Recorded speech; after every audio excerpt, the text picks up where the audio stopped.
माघ पूर्णिमा दिन करंतु एही चमत्कारी उपाय, समस्त मनस्कामना पूर्ण हेब, धन जनित समस्या सबू दूर हेब। गंगा स्नान करिबारे जेतिकी पुण्य मिलिथाए, माघ पूर्णमी दिन एही उपाय करिबा द्वारा सेतिकी पुण्य प्राप्ति होइथाए। शास्त्र अनुसार एमितिरे तो प्रत्येक मासरे बहुत तिथि को धनदायक शुभ मंगलकाय माना जाइथाए, किंतु वर्षर किछि खास पूर्णमी तिथि को सबुठारु शुभ और समृद्धिशाली माना जाइथाए। पुराण रे पूर्णिमा दिन को बहुत पवित्र माना जाइथाए। एही दिन तामसिक जिनिस सेवन करंतु नहीं, ब्रह्मचर्य मुहूर्त रे पालन अवश्य करंतु, काहाको भी अपजस्य करंतु नहीं। एही दिन द्वार पाख को आसुथिबा गरीब भिकारी को खाली हाथ रे जीवाकू दियंतु नहीं, किछि ना किछि दान अवश्य दियंतु। एही दिन चाउलर दान करिबा भी बहुत शुभ माना जाइथाए। एहा द्वारा आपणकर दुर्भाग्य सौभाग्य रे परिणत होइथाए। एहा द्वारा चंद्र ग्रह संबंधित सबु दोष दूर होइथाए। एही दिन चंद्रमा सिंह राशि रे रहिबे एवं सूर्यदेव कुंभ राशि रे रहिबे। तुला राशि रे केतु अछंती एवं मीन राशि रे बृहस्पति अछंती। मेष राशि रे राहुदेव एवं कुंभ राशि रे शनिदेव रहिबे। सूर्य एवं शुक्र कुंभ राशि रे रहिबे एवं पूर्णमी तिथि रे मध्यरात्रि समय 1:48 पर्यंत अछंती। काहेकि ना उदय तिथि अछि, सेथिलागि पूर्णकाल पूरा दिन रहिबो। तेबे एही माघ पूर्णिमा दिन विशेष प्रयोग करा जाइथाए। आर्थिक चिंता, पारिवारिक चिंता, सुख शांति अशांति और सबु किछि चिंता सबु दूर करिबा पई आपण को एक छोट प्रयोग करि नियंतु, जहाँ एही वीडियो रे आमे संपूर्ण भाबरे जानिबा। सेथि पई वीडियो को शेष जाय निश्चय देखंतु एवं वीडियो को गोटे लाइक करी सब्सक्राइब करी पाखरे आसुथिबा घंटी बटन को निश्चय दबांतु एवं भक्तिर सहकारे कमेंट बॉक्स रे जय माँ लक्ष्मी अवश्य लिखंतु।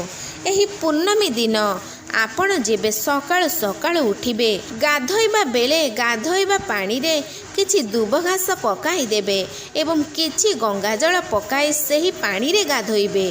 दर्शक बंधु मने रखिबे, केवल दुब घास और गंगा जल पानी रे पकाई देबे। जदि दुब घास मिलु नाही तेबे तुलसी पत्र मध्य पकाई परिबे। एहा तो आपणक पाखापाखि निश्चिंत थिबो। तुलसी पत्र पकाई आपण गाधोई पारिबे।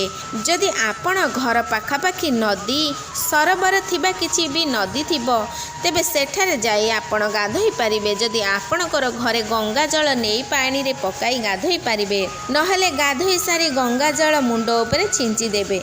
एथिरु जीवनरु चिंता सबु कम हेबाकू लागिबो। द्वितीय रे दर्शक बंधु, आपण घरर मुख्य द्वार रे सकाळु उठु उठु एक बाल्टी पानी बा ढाळे पानी नहीं मुख्य द्वार रे ढाली देबे। सकाळु उठी तो आपण घरर सब मुख्य द्वार इत्यादि सफा करिथांती। सफा करिबा पूर्वरु आग पानी पकाइकी सफा करिनेबे एवं एही पूर्णमी दिन मुख्य द्वार रे भल से टिके सजासजी करिबे। आपण आंब पत्र रे हार करिकी भी सजाई पारिबे, फूल रे भी सजाई पारिबे एवं घरर आगर एक स्वस्तिक चिन्ह बनाइबे। हलदी रे स्वस्तिक चिन्ह बनाइबे। हलदी रे चाउल को मिसाई कि पानी मिसाई कि टिके भल से स्वस्तिक चिन्ह बनाइबे। आग पटे ही बनाइबे, जेमिति जीवा आसीबा करुथिबा लोकमानकर दृष्टि से स्वस्तिक चिन्ह पर पड़िबो। एपरि करिबा द्वारा आपणकर चिंता सबु दूर हो जाई पारे एवं आपणक घर को सकारात्मक ऊर्जा प्राप्त करिथाए। एहा तो गला घर बाहर कथा। आपण घर भितरे जेबे सफा करिबे, घर पोछिबा बेले से पानी रे फिटिकिरी बा किछि लूण पकाई घर पोछि देबे एवं घर सफा कर सारिला परे बाहर भीतर को जाउछंती तेबे घरर मुख्य द्वार भीतर पटु डाहाण पटे तळे सेठी किछि फूल, गेंडु फूल, मंडा फूल, कुसुम फूल नचेत गोलाप फूल को भी सही तळे आपण रखी पारिबे एवं गोटिए थाली रे पानी पुराई सबु फूल को किंबा गोलापर पाखुड़ा को छिड़ाई से पानी रे पकाई देबे। एही उपाय आपण एही पूर्णमी दिन करिनेबे। ता पर दिन एही पानीटी को नहीं କୌଣସି ଗଛ ମୂଳରେ ଢାଳିଦେବେ। ଏହି ଉପାୟ କରିବା ଦ୍ୱାରା ଆପଣ ଘରେ ନକାରାତ୍ମକ ଊର୍ଜା ସବୁ ଶେଷ ହୋଇଯାଇଥାଏ ଏବଂ ସକାରାତ୍ମକ ଊର୍ଜା ସବୁଆଡ଼ୁ ସବୁ କୋଣରେ ଭରି ରହିଥାଏ, ଯାହାଦ୍ୱାରା ଘରେ ପରିବାରରେ ସବୁଠାରେ ଖୁସି ହିଁ ଖୁସି ରହିଥାଏ। ସୁଖ ସୌଭାଗ୍ୟ ବଢ଼ିଥାଏ, ଜୀବନରେ ଆନନ୍ଦ ଆସିଥାଏ ଏବଂ ଏହି ଦିନ ଆପଣ ଏକ ଛୋଟ ପ୍ରୟୋଗ କରିବେ ତ ଆପଣଙ୍କ ପାଖରେ ଧନର ଅଭାବ କେବେ ବି ହୋଇନଥାଏ। ତ କ'ଣ କରିବେ ଏହି ପୂର୍ଣ୍ଣମୀ ଦିନ? ପୁରା ବର୍ଷ ଉତ୍ତମ ସ୍ୱାସ୍ଥ୍ୟ ଓ ସନ୍ତାନ ପ୍ରାପ୍ତି ପାଇଁ ମନା ଯାଇଥାଏ। ଆଜିର ଟପିକ୍ ହେଉଛି ଗୋଟିଏ ଦୀପ ଓ ଲବଙ୍ଗ କେଉଁଠି ଜଳାଇବା ଦ୍ୱାରା ଜୀବନର ସବୁ ଚିନ୍ତା ଦୂର ହୋଇଯାଇଥାଏ। ଆପଣ 4ଟି ଲବଙ୍ଗ ନିଅନ୍ତୁ। ଏକ ଲାଲ କପଡ଼ାରେ ମା ଲକ୍ଷ୍ମୀଙ୍କୁ ସାମ୍ନାରେ ରଖି ବସିବେ। ଗୋଟିଏ ଘିଅର ଦୀପ ଜଳାଇବେ। ଆପଣ ଏହି ଉପାୟ କେତେବେଳେ ବି କରିପାରିବେ, ସକାଳେ କି ସନ୍ଧ୍ୟାରେ କରିପାରିବେ। ଯଦି ସନ୍ଧ୍ୟାରେ କରିବେ ତ ଅଧିକ ଭଲ ହୋଇଥାଏ। ଯେବେ ଆପଣ ଦୀପ ଜଳାଇବେ ସେଥିରେ 2ଟି ଲବଙ୍ଗ ପକାଇଦେବେ। ଆଉ ଯେଉଁ 2ଟି ଲବଙ୍ଗ ରହିବ ତାକୁ ଆପଣ ଲାଲ କପଡ଼ାରେ ବାନ୍ଧିକି ମା ଲକ୍ଷ୍ମୀଙ୍କ ସାମ୍ନାରେ ରଖିଦେବେ ଏବଂ କିଛି ସମୟ ପରେ ଆପଣ ତାକୁ ଉଠାଇ ଦେବେ।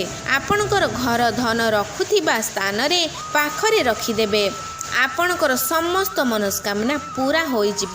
ଧନର ଯାହା ବି କିଛି ଅସୁବିଧା ଥିବ ତାହା ସବୁ ଦୂର ହୋଇଯିବ। ଦୀପ ଯେଉଁ ଲବଙ୍ଗରେ ଜଳାଯାଇଥିବ, ଦୀପ ଥଣ୍ଡା ହୋଇଯାଇଥିଲେ ତାକୁ ଉଠାଇକି ମାଟିରେ ପୋତିଦେବେ। ତେବେ ଏହି ଉପାୟ କରିବେ ତ କାହା ସହିତ କଥାବାର୍ତ୍ତା କରିବେ ନାହିଁ, ଆପଣଙ୍କ ପାଇଁ ଠିକ୍ ହୋଇନଥାଏ। ସେଥିପାଇଁ ଏହି ଉପାୟ ଶାନ୍ତ ହୋଇ କାହାକୁ ନ ଜଣାଇ ଶାନ୍ତ ହୋଇ କରନ୍ତୁ। ଆପଣ ବିଶ୍ୱାସ କରନ୍ତୁ, ଜୀବନର ସବୁ କଠିନରୁ କଠିନ ପରିଶ୍ରମରୁ ଏହି ଉପାୟ କରି ଆପଣ ସହଜରେ ବାହାରି ପାରିବେ। ଏହି ଦୀପର ଉପାୟ ଘରେ ଆପଣ ପୂର୍ଣ୍ଣମୀ ଦିନ ଅବଶ୍ୟ କରି ନିଅନ୍ତୁ। ଦର୍ଶକ ବନ୍ଧୁ, ଏହା ତ ଥିଲା ସେହି ଚମତ୍କାରୀ ଉପାୟ ବିଷୟରେ ଯାହାକୁ ଆପଣ ଆପଣଙ୍କ ଜୀବନରେ ଉନ୍ନତି କରିପାରିବେ। ଆପଣଙ୍କୁ ଯଦି ଭିଡ଼ିଓଟି ଭଲ ଲାଗିଥାଏ ତାହେଲେ ତଳେ ଥିବା ଆମ କମେଣ୍ଟ ବକ୍ସରେ ଜୟ ମା ଲକ୍ଷ୍ମୀ ଅବଶ୍ୟ ଲେଖିଦିଅନ୍ତୁ ଏବଂ ଭିଡ଼ିଓକୁ ଗୋଟିଏ ଲାଇକ୍ କରନ୍ତୁ। ଧନ୍ୟବାଦ।